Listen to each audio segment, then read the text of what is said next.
Bueno, chicos, estamos como para arrancar con las preguntas y todo eso. ¿Les parece que vayamos con esa parte? Dale, profe. Bueno, eh, si por ahí todavía no terminaron de ver el segundo, eh, no se hagan problema que este tema de la PETI computadora y todo eso lo vamos a ver un poco más. Vamos a hacer un repaso seguramente en la próxima clase porque el apunte número 4 también se trata de lo mismo y ahí está la parte de las instrucciones de salto. Así que a eso lo vamos a seguir viendo bastante. Creo que es lo más, yo personalmente creo que es lo más importante de todo el cuatrimestre, pero bueno, tal vez otros docentes de la cátedra no estén tan de acuerdo conmigo, pero para mí sí, esta parte de cómo funciona concretamente la unidad de control y cómo se produce la secuencia de ejecución de un programa es lo más importante de todo. Así que vamos a dar una vueltita más seguramente después. Así que bueno, no sé si quieren arrancar por la primera parte, que el video uno por ahí no está tan relacionado con esto que estoy diciendo, sino que habla más del tema del reloj, bueno, ciertas cuestiones. No sé si quieren tienen alguna preguntita con eso.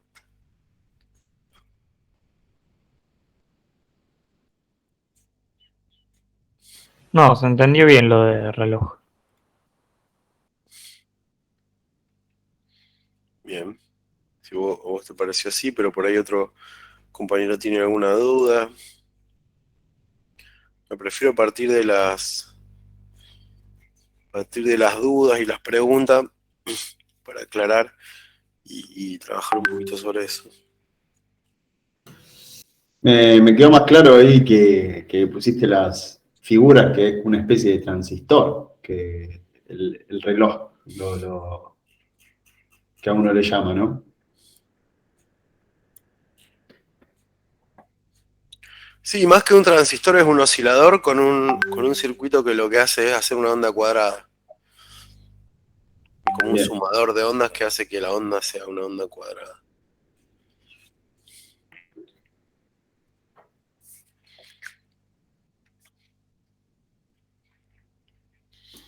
Profe, mientras el reloj eh, emite más pulsaciones, más ritmos, el circuito opera más rápido, ¿sería? El circuito que está dentro del reloj, decís vos, o todo el circuito de la computadora. No, el de la computadora. Claro, exacto. O sea, toda la computadora va al ritmo de ese reloj, ¿no? Si fuera un mecanismo mecánico, ponele que el pulso de reloj es como si fuera un mecanismo que funciona con una manivela, ponele, o como la bicicleta. Suponete que vos tuvieras un mecanismo así complejo, pero que funciona todo con el giro de una manivela. Una manivela es una vuelta, un ciclo de reloj es una vuelta de esa manivela que debería hacer todo el circuito por dentro del reloj, de la computadora, exactamente. Entonces, cada vez que vos ejecutás este, un, cada vez que se produce un pulso, es como que el pulso energiza a toda la máquina. La computadora tiene una energía constante, pero el pulso, cuando llega ese pulso, el flanco ascendente de ese pulso, o la parte de arriba del pulso, o sea, cuando está cargado, en ese momento, o puede ser también el flanco descendente, pero en ese momento que se produce el cambio en la energía del circuito, es que se produce toda la ejecución de una instrucción. ¿Entendés? O sea, si vos tuvieras una corriente constante que todo el tiempo le estás tirando 5 voltios, no se puede, es difícil, digamos, electrónicamente activar distintos tipos de circuito. Ahora, cuando hay un pulso que está todo el tiempo como prendiendo y apagando, a partir de esa diferencia de potencial es que los circuitos activan y empiezan a decir, bueno, voy a ejecutar una instrucción, voy a ir a la memoria RAM, y todo el circuito que se produce en el ciclo de instrucción. Claro. Bien. Acá uno de los chicos pone que en el video se dice que se llegó a un límite físico en los procesadores. Pero si se hacen los procesadores más grandes, no podrían ser más potentes. Podría ser, pero un procesador más grande va a requerir de mayor cantidad de energía, no va a permitir que esos dispositivos sean portátiles, y genera otros problemas agrandarlo, ¿no es cierto? Por eso vos necesitas la miniaturización. El tema del límite físico no es, o sea, hay un límite físico que todavía no hemos llegado, o sea, todavía se sigue mejorando, pero ya no se cumple lo que se llama la ley de Moore, que la ley de Moore era una ley que decía que eh, todos los años se duplica la capacidad de cómputo de de las computadoras. Entonces vos, si una computadora hoy, esperen que le voy a compartir la pantalla. Si una computadora, a ver,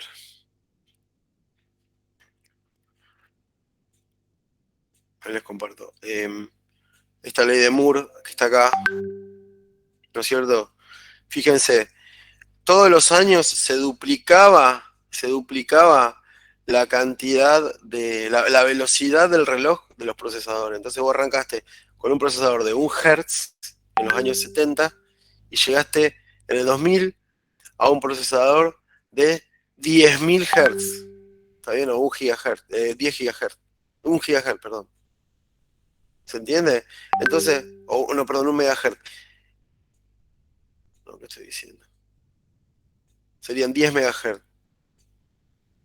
Entonces, todos los años, en una época, ponele, cuando yo era pibe y empecé con las computadoras, todos los años, un año tenía un procesador de 33 MHz, al otro año tenía uno de 66 MHz, al otro año tenía uno de 120, 160, 133 MHz, al otro año 260, se duplicaba. Ahora eso, por una cuestión física, ya no se puede hacer, el tema de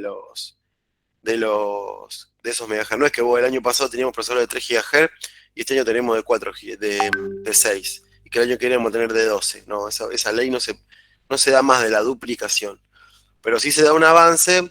Y lo que pasa ahora es que el problema con la miniaturización es que no es económicamente, se pueden hacer algunas mejoras, pero ya no es económicamente viable, ya no te conviene meter más transistores dentro de un procesador porque se vuelve carísimo. O sea, el precio aumenta muchísimo.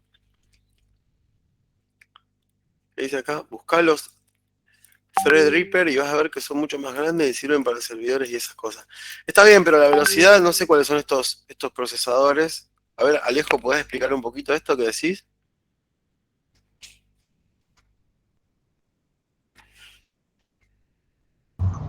No, yo, o sea, más que nada había visto unos videos que explicaban de que esos procesadores se usaban para, o sea, para cosas más grandes, o sea, que no eran tan visibles en computadoras normales como, o sea, como de Ajá. uso común. Era más que nada para programas pesados y esas cosas, o servidores, para que vaya todo más fluido y esas cosas, pero no sé. Está bien. Está bien, pero fíjate que la velocidad reloj de esos procesadores sigue estando en el rango de los 4, como mucho 4,5 GHz. Por lo tanto, es relativo, digamos, la velocidad que tienen comparado con un procesador de una computadora de escritorio. Claro, 4,3. Por eso, antes estábamos hablando de duplicar que todos los años. Entonces, a eso hace referencia el video, ¿no? Es como que cambió esa ley y ahora el avance va por el paralelismo, por procesar más cosas al mismo tiempo, por los múltiples núcleos, ¿no? Antes, vos simplemente poniendo un poquito más de plata, podías llegar a duplicar la velocidad de un programa. Ahora ya no se puede hacer eso y tenemos que adoptar nuevas técnicas de programación para poder mejorar la velocidad y la performance de nuestros sistemas.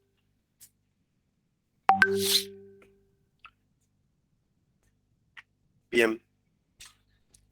¿Alguna otra duda? ¿Alguna otra pregunta? ¿Alguna observación como esto que estuvimos charlando?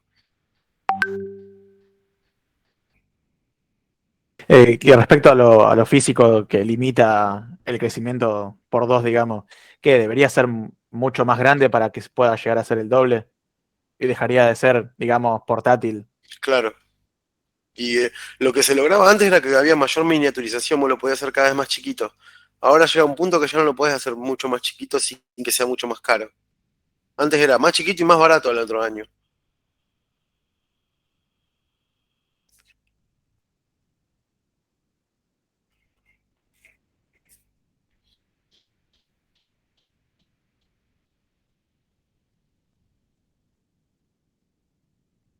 Bueno. Bueno, ¿alguna otra pregunta con respecto del tema reloj, el tema de la estructura de la unidad de control?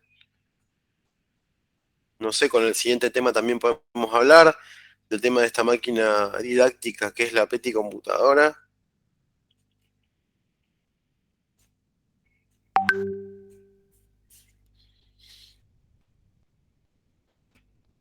¿Tiene un por qué las celdas de la memoria se guardan de a 8 bits y no de más? En general se trabaja con potencias de 2 porque como trabajamos con números binarios, vos siempre que la cantidad que vas a poder referenciar tiene que ver con una potencia de 2, ¿no? O sea, vos estás hablando de 8 bits o de 16 bits o de 32 bits porque es, ¿no es cierto?, 2 a la 3, 2 a la 4, 2 a la 5, 2 a la 6, así.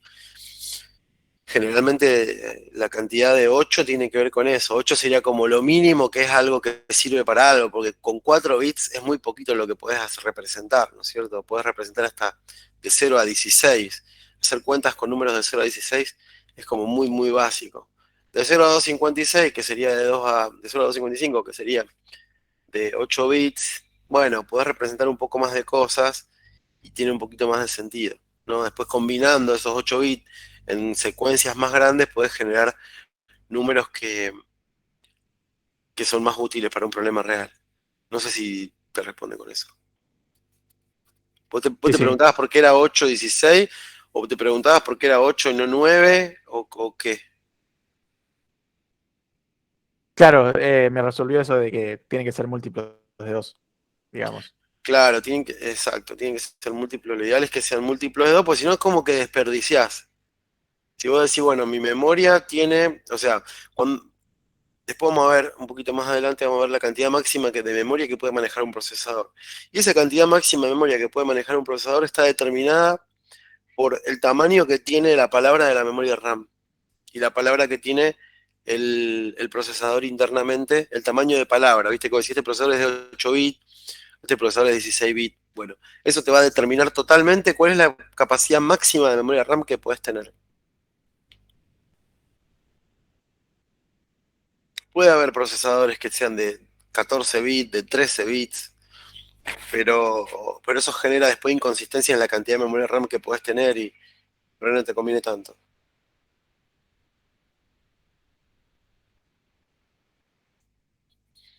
Te diría que tiene que ver también, es como, viste que nos pasa a nosotros es fácil para los humanos trabajar con múltiplos de 10, porque tenemos, o de 5, porque tenemos 10 dedos en la mano. Si tuviéramos 13 dedos en la mano, podría, probablemente las unidades serían de 13 o de 12. Pero como tenemos de 10, para nosotros es fácil trabajar con cantidades de 10 en 10, digamos, de 5 en 5. Aparece la docena y ya se te empieza a armar lío cuando tenés que hacer cuenta, ¿viste? 2 docenas, 3 docenas, tenés que empezar a multiplicar, es otra cosa.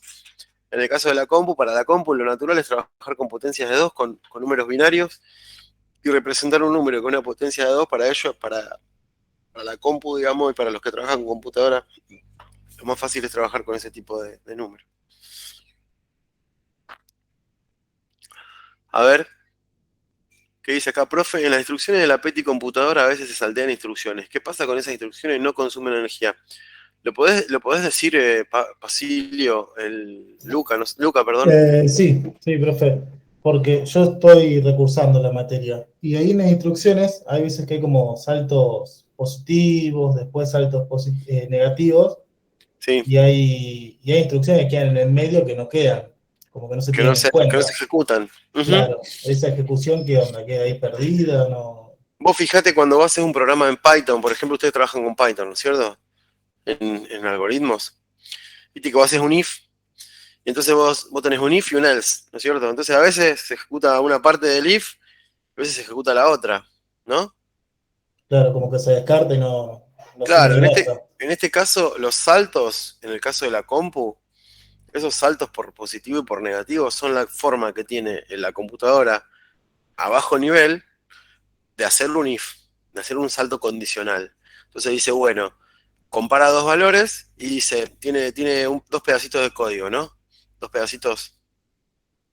Espera que me empiezo a agarrar las manos así y ya quiere decir que tengo que escribir algo, ¿no? Vos tenés una instrucción acá ADD, espera que las tengo que espiar. Tenés una suma, tenés una resta, después tenés que escribir un valor en pantalla, ¿no? Y de repente acá tenés un salto. Y acá capaz que hay más instrucciones, ¿no?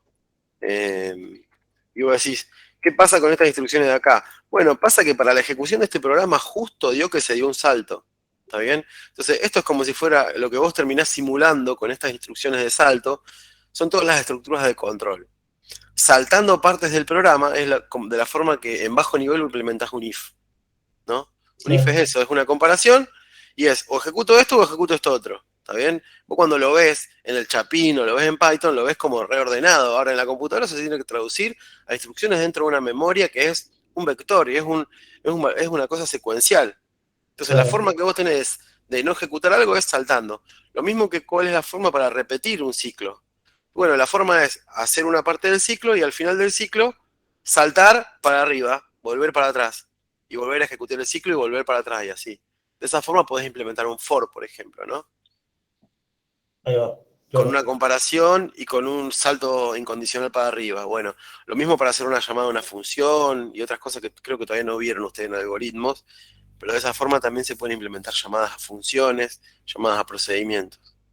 Nosotros yo voy a tratar de mostrarles, tenemos un simulador en la cátedra de la PETI computadora, y yo les voy a tratar de mostrar cómo se hace para hacer un salto, o para hacer un if, o para hacer un while, ponele, o un repeat con assembly, digamos. O sea, ¿qué es lo que hace en definitiva después Python, o Pascal, o C, o el compilador que sea, cuando traduce todas esas instrucciones de alto nivel, o sea, de un lenguaje de programación de alto nivel, como Python, que es de súper alto nivel, a un lenguaje de bajo nivel como es Assembly, o un código de máquina.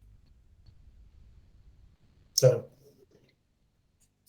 Pero no pasa nada con la energía en ese sentido, o sea, es lo Claro, mismo. o sea, Algo se está llena memoria ejecutando, nada más. gasta energía igual, digamos. Si algo se ejecuta, la Claro, forma o sea, de no gastar energía es no ejecutar nada o reducir la velocidad del reloj.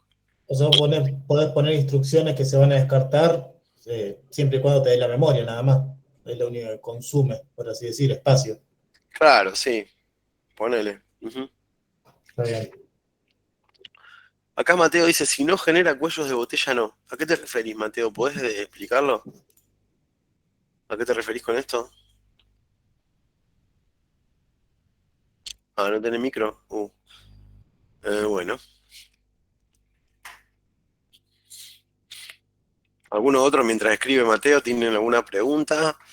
¿Alguna duda con respecto también de esta otra parte, de la PETI computadora? Ahí está explicado en el video un poquito cómo funciona algunas instrucciones.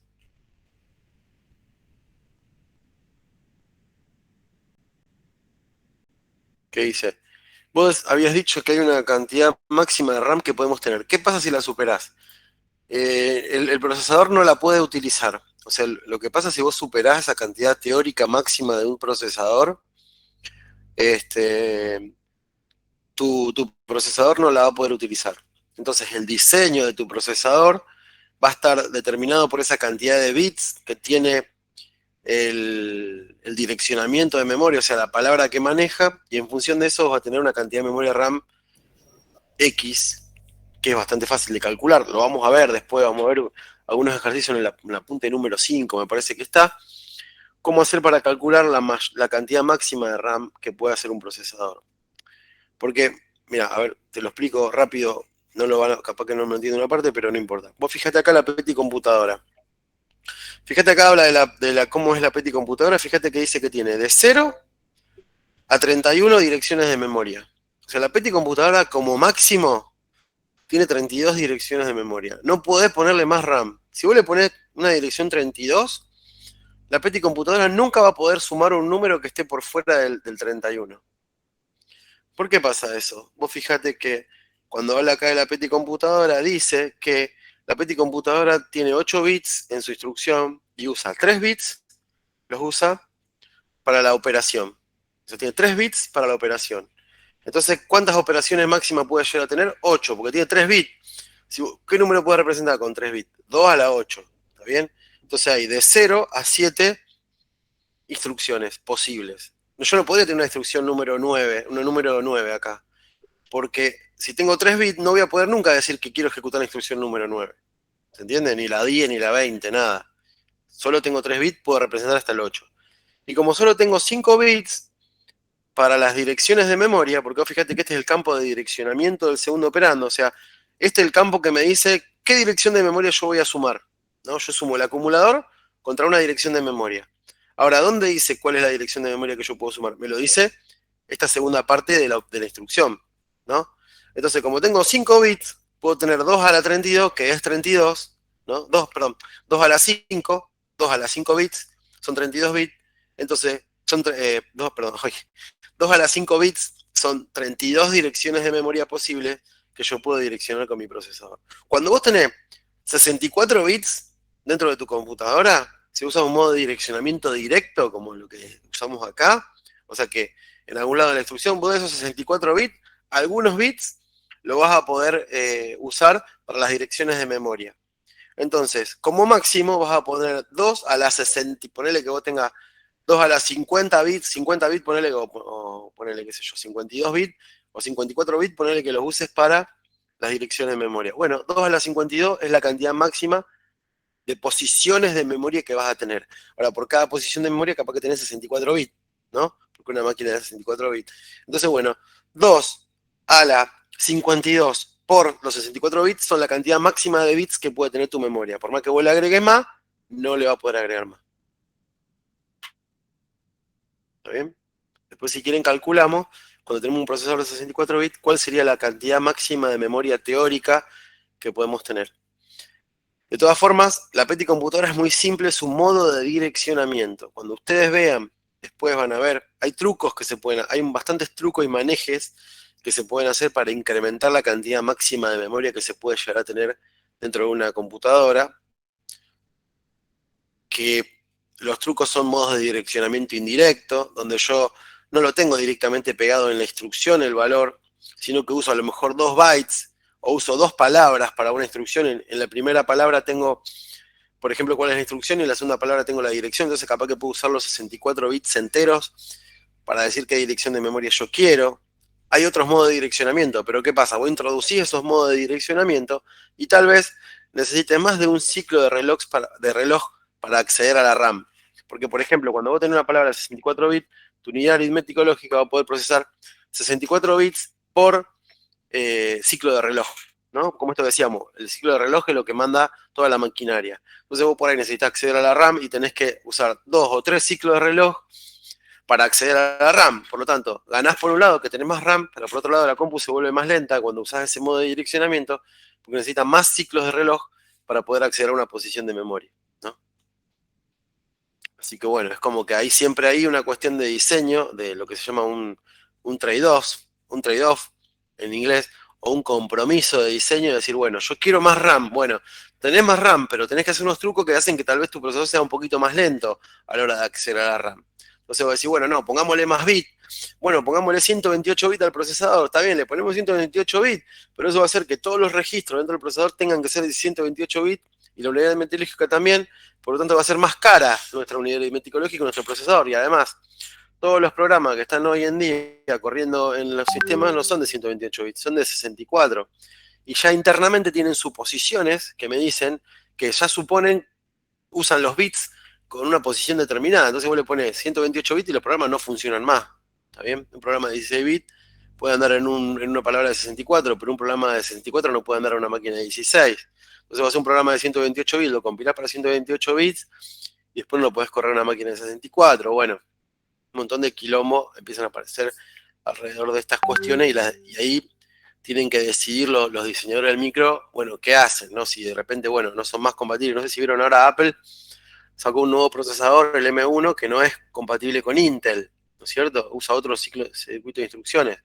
Apple antes siempre usaba otros procesadores que no eran Intel, pero en un momento, como Intel era lo más barato, digamos, se pasaron a Intel. Entonces, ¿pero qué pasa? Todos los sistemas operativos, todos los programas, y todos los tuvieron que volver a compilar y tuvieron que hacerle correcciones a un montón de programas para que puedan ser compatibles con Intel. Ahora hay un nuevo procesador. Entonces vos te querés, yo por ejemplo para el laburo, para una de las compu tengo una Mac. Entonces, por ahí me tengo que ver si me bajo un programa para los M1, exacto, y o me tengo que bajar el programa para Intel.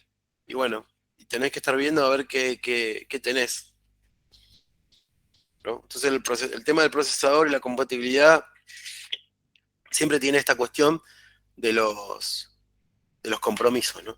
Es decir, ¿qué privilegias más? Compatibilidad, velocidad, más memoria, más poder de cómputo. Bueno, ¿alguna otra pregunta? Y en cuanto a programación, que vos mencionaste que tenías una Mac, ¿es mejor programar en un sistema operativo de Apple o en Windows? ¿Qué sé yo? ¿Es mejor en qué sentido? No, o sea, yo uso el mismo lenguaje en las dos máquinas. Lo que pasa es que para determinadas aplicaciones de iPhone y de Apple únicamente se pueden programar en Apple por restricciones de DRM, digamos, propietarias de Apple. Es por una cuestión de marketing nada más. Lo que yo hago normalmente es compatible para todo, pero hay ciertas cosas que las tengo que probar sí o sí en un iPhone, por lo tanto tengo que tener una Mac y tengo que tener un iPhone para probarlo, pues si no, no puedo, no se puede, digamos. No es lo mismo. Claro. Si no me dejan mandarlo al store si yo no lo compilé con una Mac, ¿me entendés? Porque ellos quieren que yo les compre la Mac para poder laburar. Pero es un tema totalmente de mercado, no tiene que ver con una cuestión técnica. Después, las Macs son lindas, son hermosas, son como un auto de alta gama, qué sé yo, está bueno. Pero si es mejor eso que un Gol, y qué sé yo, sí, puede ser mejor, pero para otras cosas no es tan mejor. A mí me gusta más porque es un sistema basado en Unix, más que nada. No tanto por una cuestión de que sea muy cheto. Si yo a mi compu Windows le podría poner Linux y laburar con eso, laburaría bárbaro, me encanta. Pero no puedo también por temas de laburo, que en la empresa donde yo trabajo, o Mac o Windows, no Linux. ¿Qué va a hacer?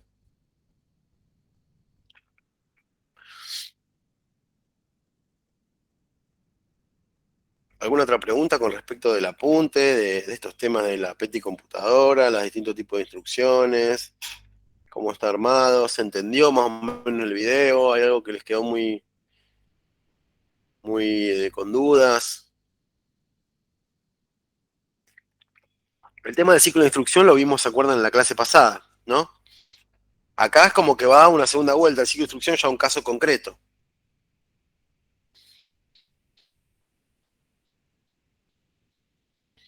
Acá fíjense que tenemos todos los componentes del ciclo de instrucción que hablamos la otra vez, ¿no? No sé si con ustedes, supongo que lo hice también. Bueno, esto está muy chiquito.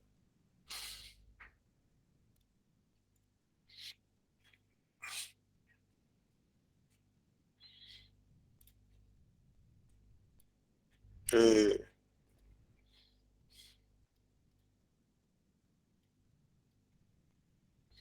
¿Se acuerdan que nosotros hablamos de este ciclo que era, eh, que yo decía, como para acordarse, TIDE, TIDE, que era transferencia,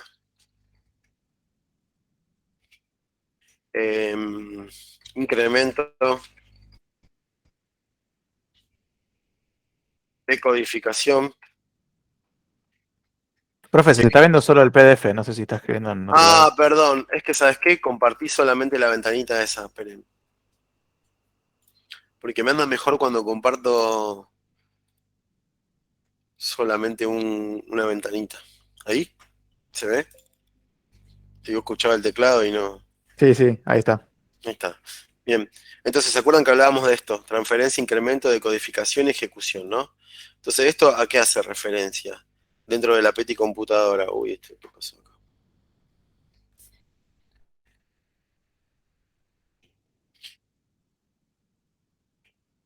Dentro de la PETI computadora, cuando nosotros hicimos transferencia, bueno, ¿de qué?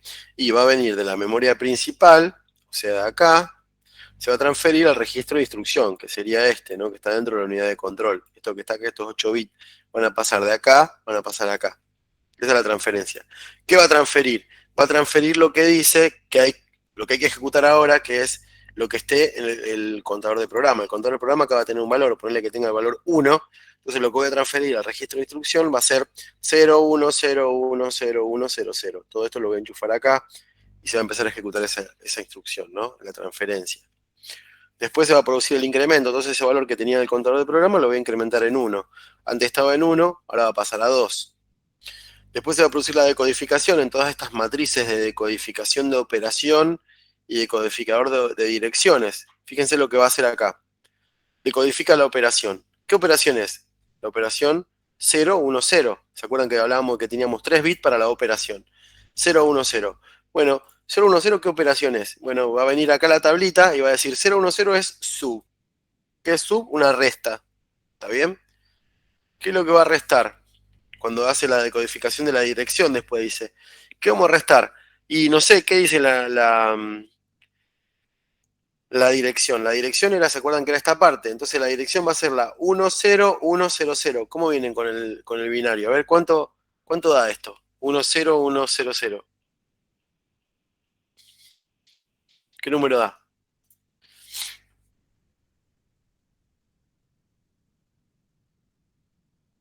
¿No se acuerdan cómo se hace o lo vieron ya en la 20. práctica? ¿Eh? 20. ¿20? Puede ser. ¿Qué sería? 16 más 8 no, más 4, 20. Perfecto, más 0, 20, ¿no? Se hacía así. Ubicábamos las potencias de 2, de acá para acá, bueno, toda la bola. Está bien, perfecto, 20. Entonces, ¿qué quiere decir esto? Que va a restar, con el 010, ¿viste? Restar la posición 20, que acá no se ve que tiene, pero la va a restar acá, que va a estar por acá la posición 20.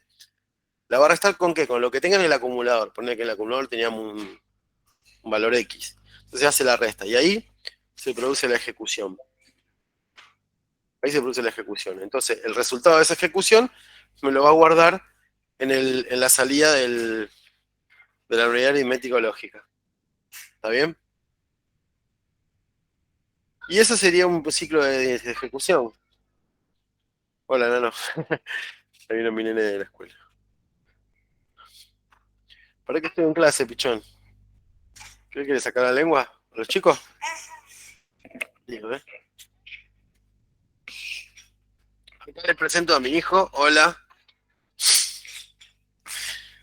Anda, que ya termino acá. Bueno,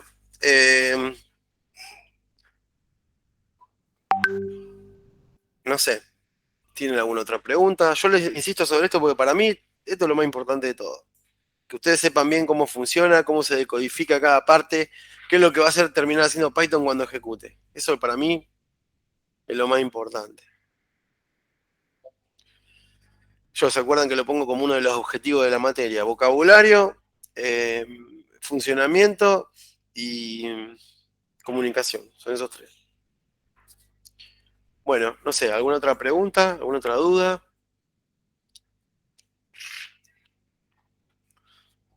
Si no, vamos terminando.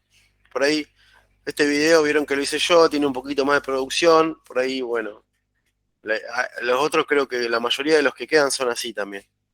Así que vamos a hacer este formato y después le damos las preguntas. Andrés, la clase que viene sería la 4. Claro.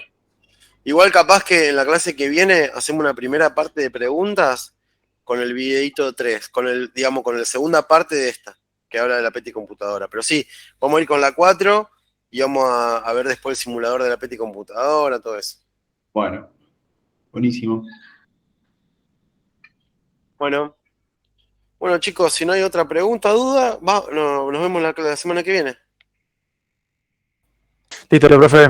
Muchas gracias. Nos vemos. Buen fin de... Hasta luego. No, Chao, profe, nos vemos.